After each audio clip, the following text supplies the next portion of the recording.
The first skirmishes had been between the Valen Alliance and the Neurith Empire, two civilizations so ancient that even their own historians could not agree on what insult or border dispute had ignited the flames.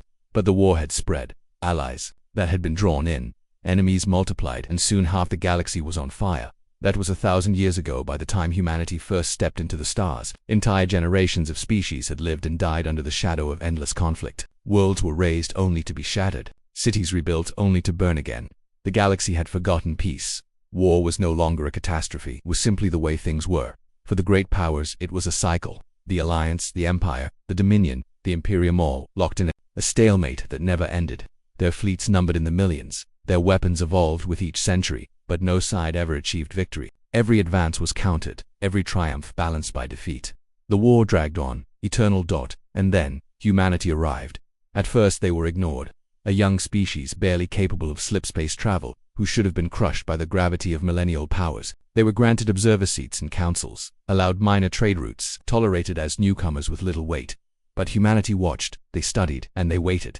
The breaking point came when the war reached the Sol frontier. A Dominion fleet, chasing an Imperium raiding party, stumbled into human space. A colony burned. 50,000 civilians died. Humanity demanded justice.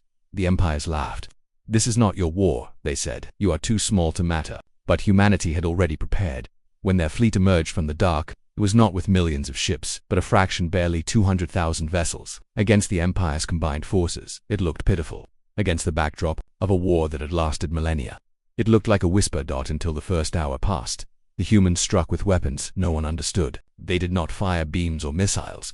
They did not hurl kinetic slugs. They unleashed storms of impossible energy, ribbons of light that sliced through dreadnoughts like paper, pulses that silenced entire formations without a sound. Where the war had dragged on for centuries, the humans cut through fleets in minutes. Alliance carriers fell silent. Dominion armadas broke formation and scattered.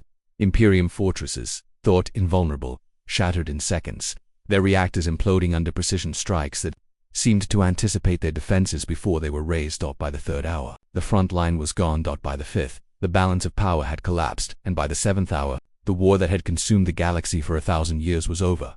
The survivors drifted in silence, their once mighty fleets reduced to wreckage.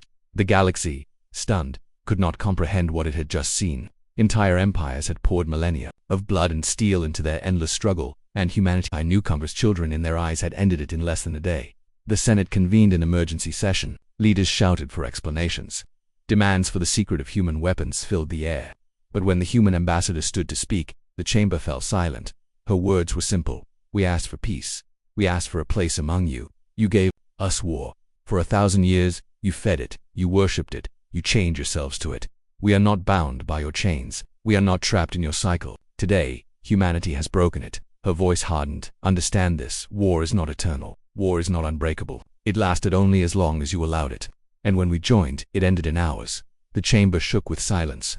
Not anger, not applause, just the crushing weight of truth. Across the galaxy, civilians wept, soldiers laid down arms. Worlds scarred by centuries of fire looked to the stars and realized, for the first time in memory, that the war was over, and they would remember the moment forever. The day the war of millennia ended. The day humanity turned it all into dust in hours.